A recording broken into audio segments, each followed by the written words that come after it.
नमः श्रीवरदानाय निर्धूतिकल्यात्मने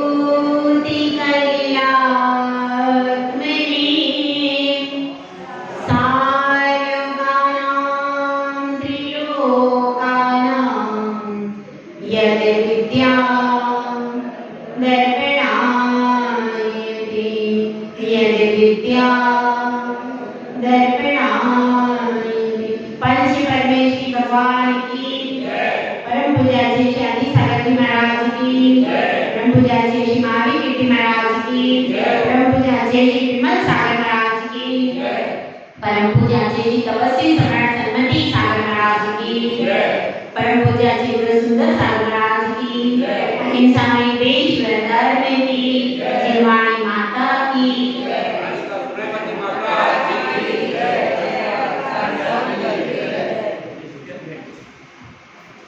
एक व्यक्ति बहुत प्यासा था।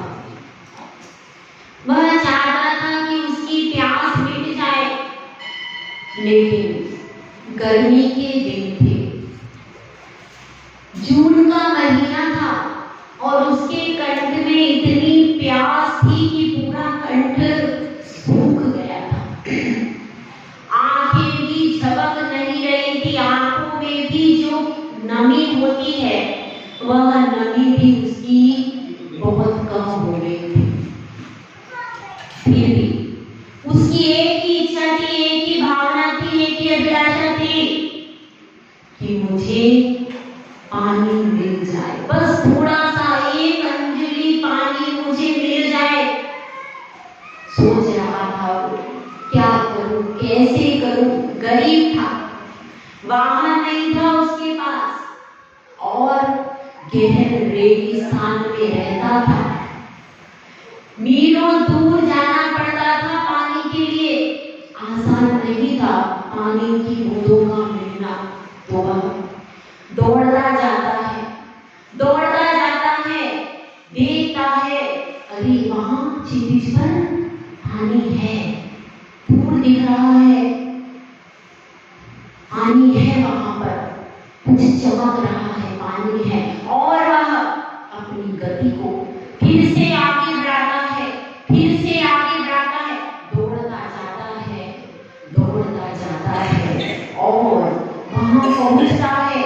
पहुंचते सूरज ढलान पर आ जाता है। जब तक सूरज था तब तक वहां पर पानी चमक रहा था, लेकिन जैसे ही सूरज की किरणें मंद होती हैं, अब देखता है अरे पानी कहाँ गया, पानी तो था यहाँ मगर अब।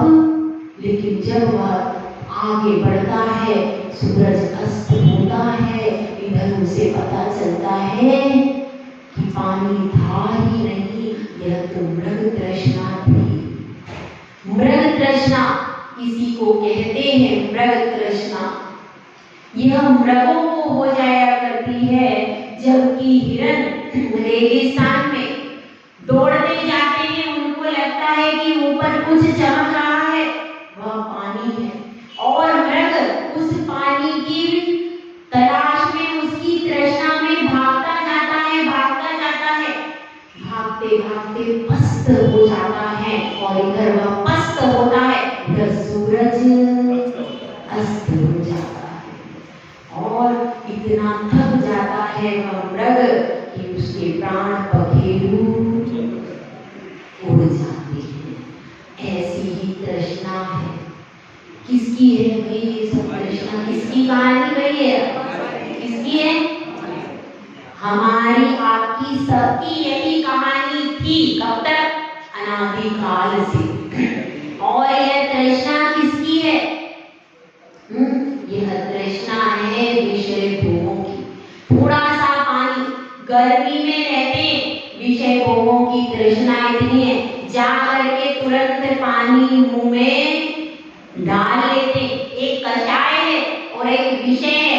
बस संसार में इन दो के प्रति आप आदर भाव छोड़, इन दो को नेग्लेक्ट कर दो, बाकी संसार कुछ है ही नहीं। आत्म का अहित विषय कषाय, इनमें मेरी परिणति जाए। आप लोग समझदार हो, अज्ञानी यहाँ बैठे हो। इनमें मेरी परिणति न जाए, यह भावना होने से काम नहीं होगा भाई। इस परिणति को हटाना भी पड़ेगा। कैसा मन है? ऐसा मन है कि विषय भोगों की तृष्णा में फंस फंस कर अनादि काल से दुखी हो रहा है और फिर भी उसी में खो रहा है। एक बार कषाय हो जाती है, क्रोध आ जाता है तो व्यक्ति पश्चाताप कर लेता है, अरे मुझसे गुस्सा आ गया, सॉरी भाई, क्षमा भाई, कहते कि नहीं, अरे मैंने इतना मान किया, इसके कारण मेरा पतन हो रहा, भाई मैं मान नहीं करूंगा। अंतरंग में हमेशा कषाय के प्रति तिरस्कृत भाव रहता है। आप देख लो अपने अपने स्वभाव, जब जब आप गुस्सा करते हो, जब जब आप मायाचारी करते हो, जब जब आप क्रोध करते हो, तब तब मन के अंदर से आवाज आती है कि मुझे नहीं करना चाहिए, मुझसे गलती।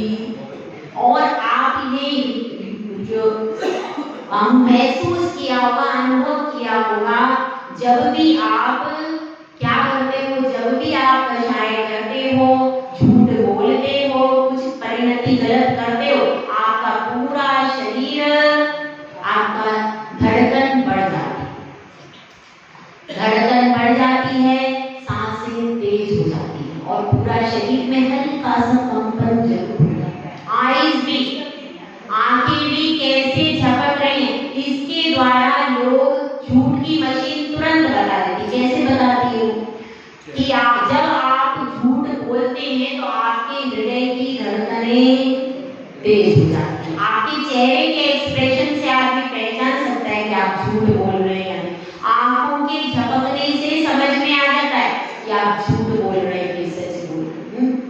तो इस प्रकार से वैज्ञानिक भी जान चुके हैं कि झूठ की मशीन रखी, वो बता देते कि आदमी सच बोल रहा है या झूठ। लेकिन क्या है, हमारा इतना गहरा अनादिकाल का संस्कार है तो कषाय हम छोड़ नहीं पाए। तो अभी यहाँ पर चर्चा चल रही है कि कषाय के प्रति तो ग्लानि भाव होता है, अपनी कषाय के प्रति अंतरंग में ग्लानि भाव होता है, भले किसी को पता नहीं, पर अंतरंग में जब आप अकेले में होते ना, याद आता है मैंने वो गलत, उस समय वो गलती कर दी थी, इस समय ये मैंने गलती कर, अपनी गलतियां अपने को याद जरूर रहती है, कभी भूलता नहीं कोई।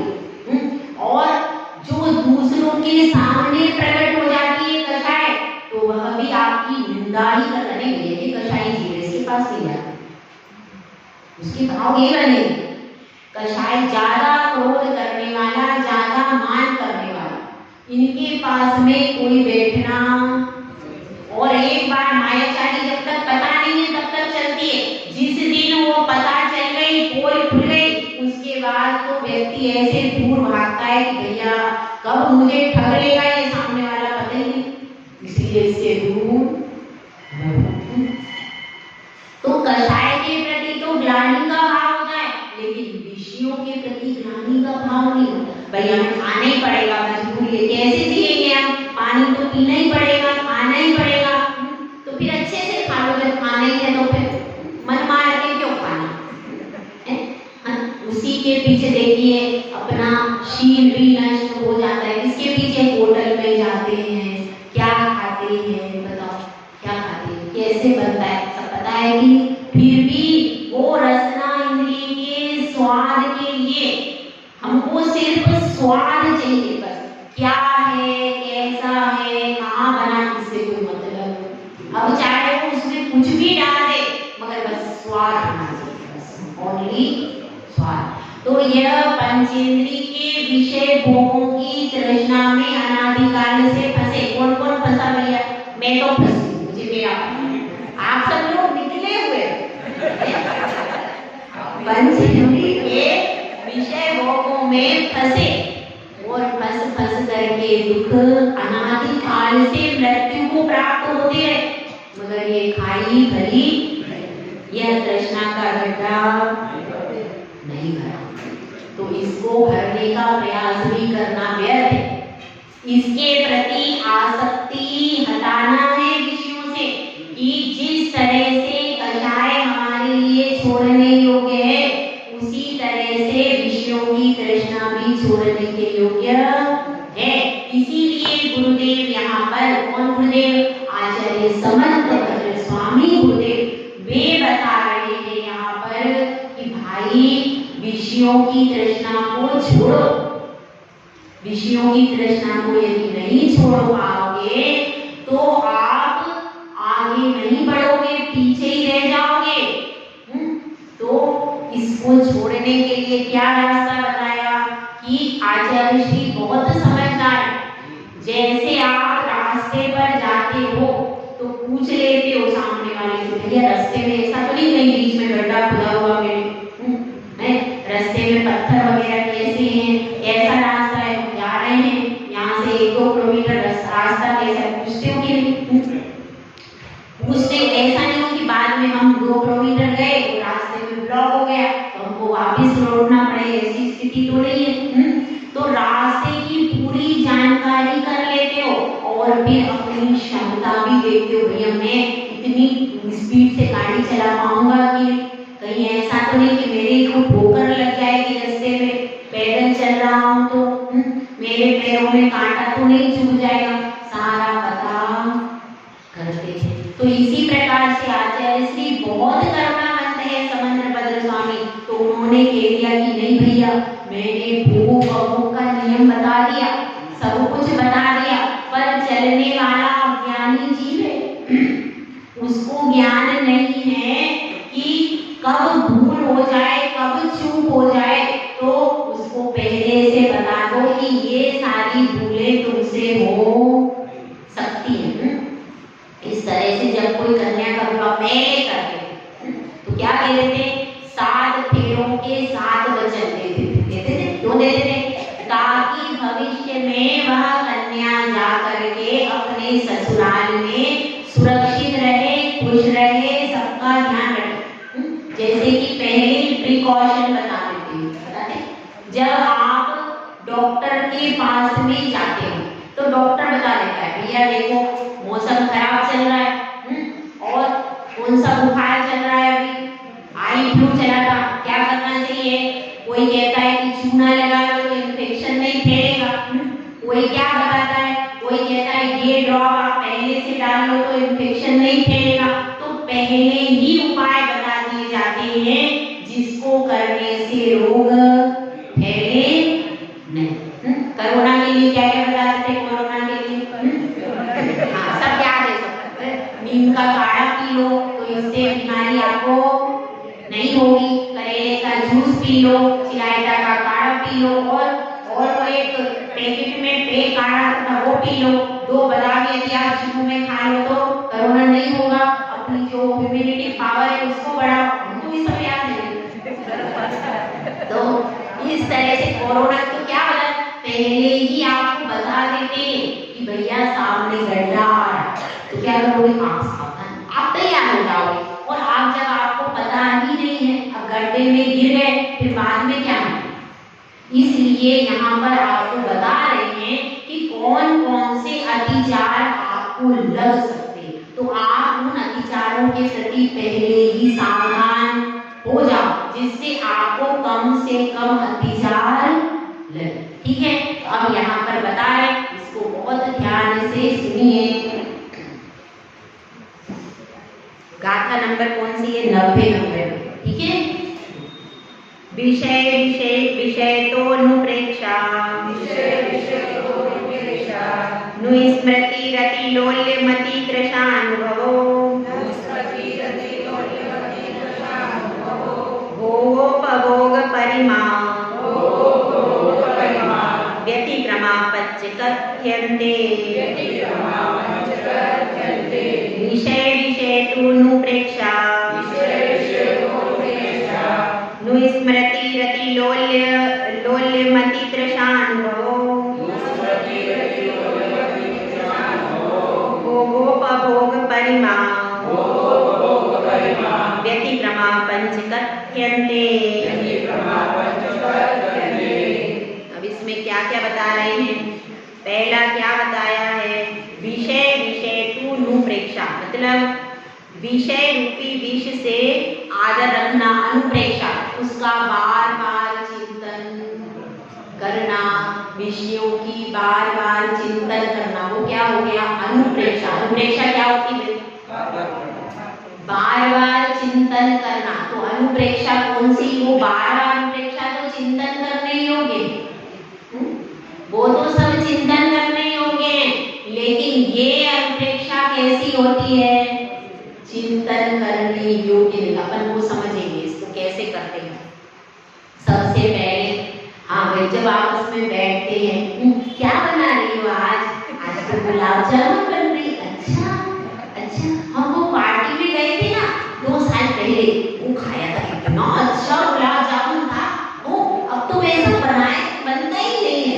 अरे उसमें तुमने क्या खाया था, मैंने तो फलानी होटल में खाया था, वो तो इतना अच्छा था कि उसको पूछा ही नहीं जा। अच्छा अच्छा, तीसरी बोल रही, तुम लोगों ने क्या खाया था, अरे मैं वहां गई थी 5 स्टार में, 5 स्टार होटल में, वहां पर इतना बड़ा बड़ा, बहुत अच्छा था, एकदम स्वाद उसमें इतना रस भरा, तुम लोगों ने कुछ नहीं खाया।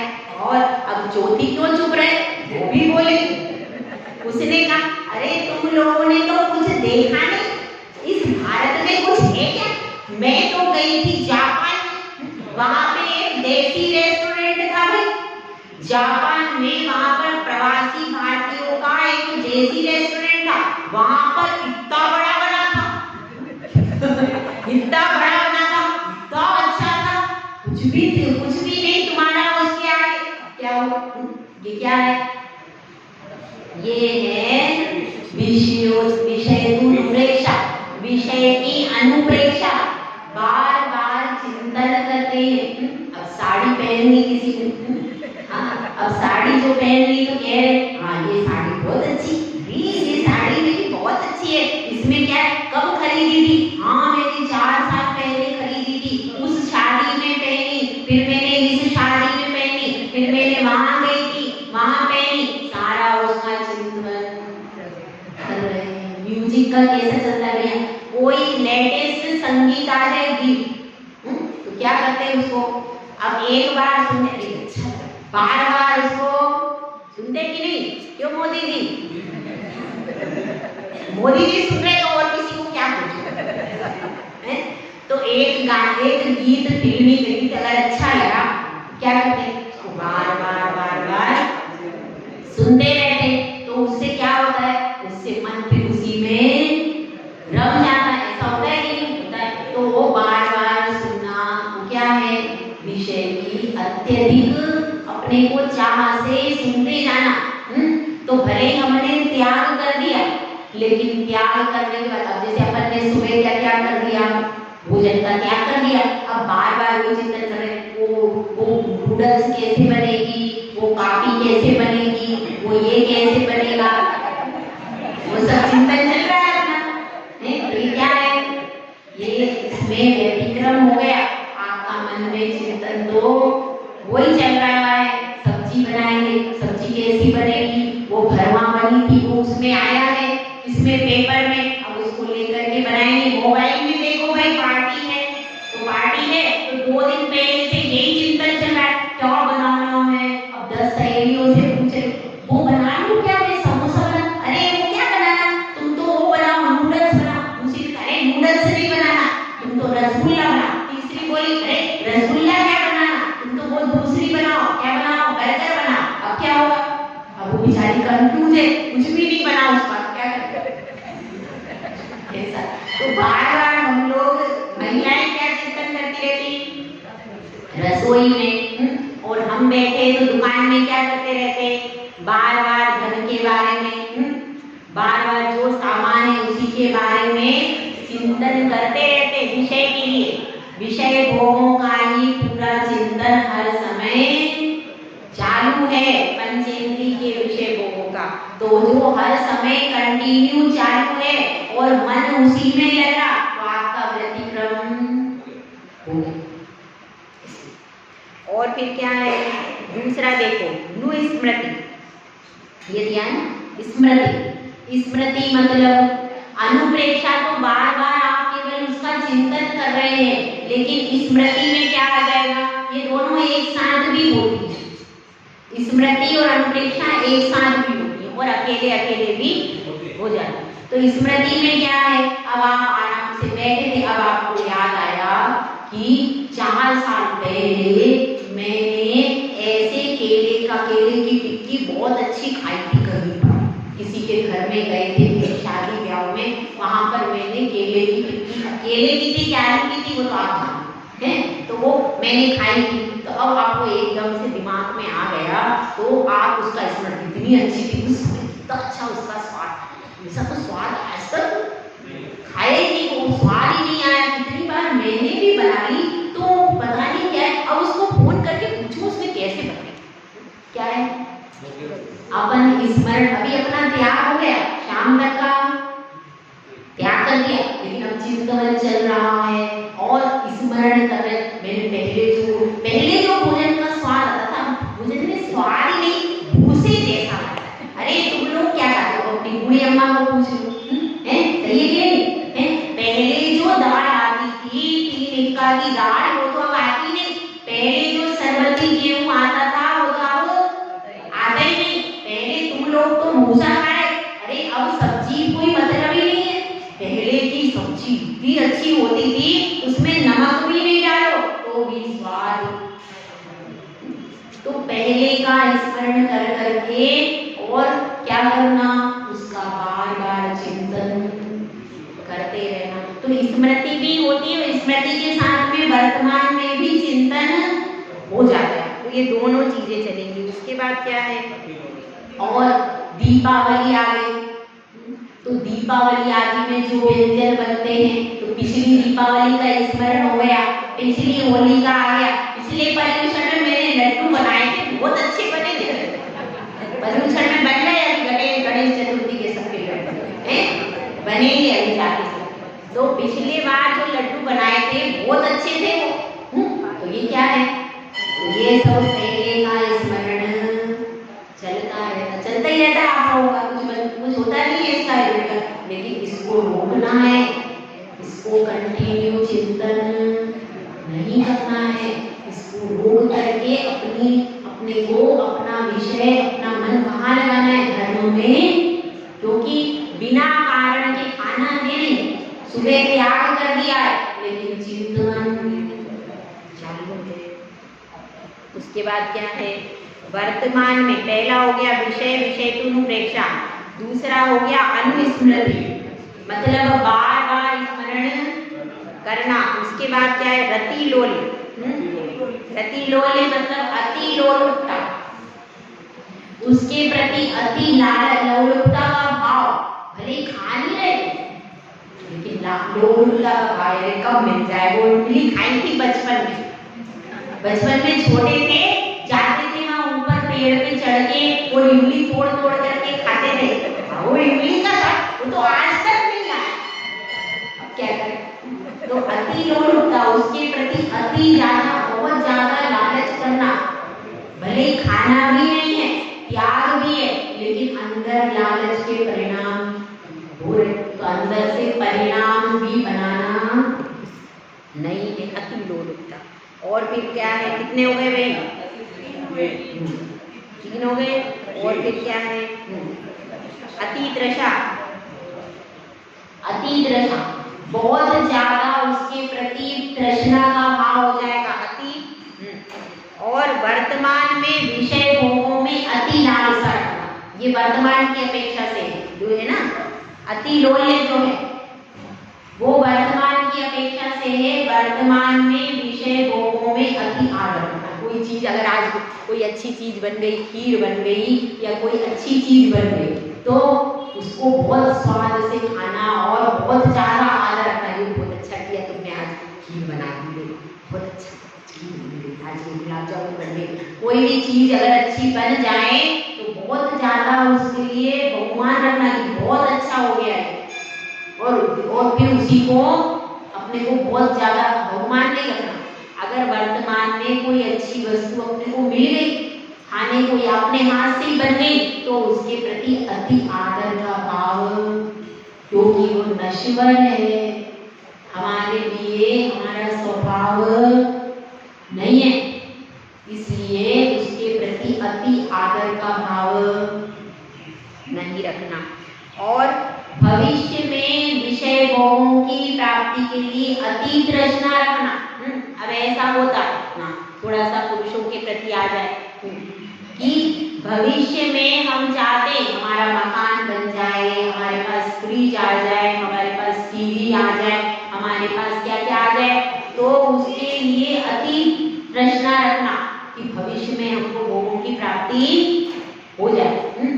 होती है के लिए भविष्य के लिए ही हम सोचते हैं नहीं, हमारा अगर हमको कुछ नहीं मिला तो हमारे बच्चे को सारी सुख सुविधाएं मिले, उसको टीवी भी मिले, उसको मोबाइल में भी हर चीज मिले, उसको पढ़ने के लिए भी, तो भविष्य में बहुत सारी सामग्री मुझे मिले, ऐसी आकांक्षा रखना।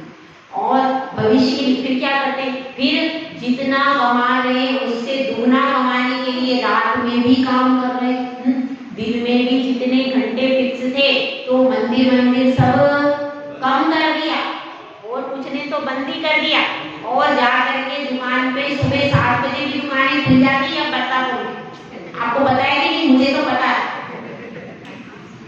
7 बजे से मैंने पूछा था एक महिला से, भैया क्या बात है मंदिर नहीं आते हो, तो उसने कहा माता जी 7 बजे तो दुकान खोलने का टाइम है, मंदिर का थोड़ी होता है। कहा ये सही बात है, मुझे पता नहीं था। मेरे तो 7 बजे भी लोगों की दुकानें खुल जाती है, महिलाओं की, वो महिलाएं जाके बैठ जाती। बड़े आश्चर्य की बात है, बताओ कितना कमाओगे तुम, कितना करोगे? तो ऐसी तृष्णा कि हम दिन भर कमाते रहेंगे, दिन भर कितना कमाओगे बताओ। मंदिर के समय में हम कमाने के लिए चल दिए, दुकान खोल ली तो क्या होगा हमारा, वो फिर बाद में कहते हमारा ये काम नहीं हो रहा, हमारा वो काम, ये वो काम होगा कैसे? जब धर्म का समय था वो तुमने काय में लगा दिया, पैसे कमाने में। तो जब पुण्य नहीं करोगे तो आपके कार्य सिद्ध होगी। जो समय जिस चीज का है उस समय उस चीज को करना। सुबह 7 से लेकर के 9 के बीच में तो मंदिर का ही दर्शन है, ठीक है, उस समय पर दुकान खोलना ही नहीं चाहिए। और ज्यादा है तो आप कम से कम 5 मिनट 10 मिनट दर्शन करके फिर कार्य करो। और ये मत सोचना कि हम 1 घंटे मंदिर में बैठे तो हमारी दुकान नहीं चलेगी। आपने इतना पुण्य 1 घंटे में कमा लिया कि आपकी दुकान अपने आप हो जाता है, कोई करना नहीं पड़ता। तो इसलिए अपने को समझना है कि अति तृष्णा से जो हमको काम दिन भर में हम 5 घंटे 6 घंटे दुकान पर 8 घंटे बैठते, तो अब भैया 12-12 घंटे बैठे, दिन भर बैठे, दुकान में बैठे, तो क्या होगा उससे? अति तृष्णा। भविष्य में मुझे भोगों की प्राप्ति हो जाए। और लेकिन अति तृष्णा के कारण भी भोगों की प्राप्ति कब होगी? जब आपका पुण्य का उदय आएगा तब ही आपको प्राप्ति होगी। आप कितना ही मशीन जैसे लगे रहना नहीं। और एक व्यक्ति ऐसा है वो 2 घंटे पूजा करके गया, उसने 5 घंटे दुकान खोली और उसको 5 घंटे में भी इतना हो गया कि 3 दिन भी नहीं खोले तो भी उसको पर्याप्त पुण्य है। पुण्य आप नहीं बढ़ाओगे कोई कार्य सिद्ध कभी भी नहीं होगा, इसलिए पुण्य बढ़ाना चाहिए। तो अब इसमें बात अपनी चल रही, कितने हो गए भाई? 4 हो गए। उसके बाद क्या हो गया? विषयानुभव में अत्यधिक आसक्ति का होना। जिस समय हम विषय का अनुभव कर रहे हैं, जिस समय हम थाली पर बैठ करके खा रहे, उस समय अति स्वाद ले लेकर के खाना, हाथ की उंगली चाट चाट करके खाना। बोला नहीं किसी को, पर अपने हाव भाव से ही लगता है ऐसे अपने अति आश्चर्य उत्पन्न कर लेना अपने, ये भी क्या चीज है, और उसको बहुत उससे खाने में ही आपको लगता है कि नहीं बहुत स्वादिष्ट है, और उसको अति तृष्णा से खाना। अब कोई जैसे गरीब भिखारी आदमी होता है और उसको बहुत अच्छी चीज दे दो तो कैसे खाता है? बहुत खाता है उस तरीके से। और लप लप जब जब करके खाना, जब जब करके खाना पड़ता है, खाते हैं। तो उस तरह से ऐसा नहीं खाना कि सामने वाले को लगे कि भैया ये तो पता नहीं कितने दिनों का ऐसे भी लोग करते हैं। कहीं शादी पार्टी में चले जाए तो ऐसा दिखाते हैं कि भाई ऐसा टेस्टी खाना कहीं है ही नहीं। तो ऐसा भी नहीं दिखाना, भले आप घर में भी नहीं दिखाना, घर में भी ऐसा नहीं, आपके चेहरे से, आपके एक्सप्रेशन से भोजन करते समय ऐसा भाव नहीं हो जाए इससे अच्छा तो कुछ है ही नहीं दुनिया में। अगर कोई आनंद है तो भाई यही है, इसके अलावा और कोई आनंद ऐसा नहीं हो। यह तो हमारा स्वभाव क्या है, अनशन स्वभावी आत्मा है। यह भोजन करना स्वभाव नहीं, इसीलिए आचार्य श्री इतनी मेहनत करके गए। समंत बदल स्वामी क्यों करके गए, क्या जरूरत थी? इसलिए कि आप समझ जाओ मेरा स्वभाव भोजन करना नहीं है, ये तो हमारा अपराध है। इस नश्वर पर्याय को ग्रहण करने के लिए, संरक्षण करने के लिए यह भोजन अपराध है, यह भोजन हमारा स्वभाव। उसको समझो, अगर नहीं समझोगे तो जैसे वो हिरण है, वह हिरण कैसा हो गया, मृग तृष्णा में फंस करके प्राणों को गवा दिया, ऐसे हम अनादिकाल से गवा रहे। इसलिए हमको अपने स्वभाव का और विषयों के स्वभाव का ज्ञान होना जरूरी है कि ये विषय तो नश्वर है, सब विषय वो और मेरे साथ में जाने वाले नहीं है, और मेरा कुछ भी हित करने वाले नहीं है। इस तरह से विषय भोगों से विरक्ति का भाव लाओ। अगर आपका विरक्ति का भाव रहेगा तो क्या होगा, तो ये विषय भोग आपके पीछे भागेंगे। बताओ, एक साधु घर बार का पूरा त्याग कर देगा, विषय भोगों का भी सब त्याग करता है, फिर भी अब आप स्वयं उसको बुलाते हो तब वह आहार करने। यदि हम जिसके पीछे भागते हैं वो हमारे पीछे नहीं भागते। हम अगर विषय भोगों के पीछे भागेंगे तो विषय अपने आप में मस्त है, उनको हमसे कोई मतलब नहीं, वो हमारे पीछे कब भागेंगे, जब हम उनको छोड़ देंगे। जब हम किसी चीज का त्याग कर देते हैं तो वह चीज अपने आप पुण्य, और वास्तव में पुण्य उससे बढ़ जाता है, तो वह चीज अपने आप सुलभ हो जाती है। और जब हम उसकी प्राप्ति के लिए रात दिन खटते रहते तो वह चीज सुलभ, क्योंकि वो तो कह रही मैं तो पुण्य की राशि हूँ, तेरे पास पुण्य नहीं तो मैं कहाँ से आ जाऊँ। तो पुण्य के तो आप पुण्य बढ़ाओ तो अपने आप दासियां ये सब विषय भोगों की तो अपने आप आपके पास आ जाएंगी। तो हमारा लक्ष्य क्या है भाई, पुण्य करना नहीं है भाई, हमारा लक्ष्य तो मुक्ति रमा को भरना है। लेकिन अभी वर्तमान में हमारी सामर्थ्य इतनी नहीं है कि हम शुद्धोपयोगी बन जाएं और मुक्ति रमा को भर लें। तो इसलिए हमारे लिए पुण्य कथनचित उपादेय है, सर्वथा सर्वदा उपादेय नहीं है। जो सिद्धांत है उसको समझना जरूरी है। अगर आप सिद्धांत को नहीं समझोगे तो भटक पुण्य भी हमारे लिए कथनचित उपादेय। कब तक उपादेय, जब तक हमारे लिए केवल ज्ञान की प्राप्ति नहीं हो जाती तब तक पुण्य की प्राप्ति का पूरा पुरुषार्थ करते रहो। छठे गुण स्थान तक बुद्धि पूर्वक करते हैं, उसके बाद वो अपने आप सहज हो जाता है। तो छठे गुण स्थान वर्ती महामुनिराज भी पुण्य को बढ़ाने की क्रियाएं करते हैं। तो फिर हम तो कहाँ हैं, हमको भी पुण्य को बढ़ाने की क्रियाएं करना चाहिए, और लेकिन उसको उपादेय भूत नहीं मानना।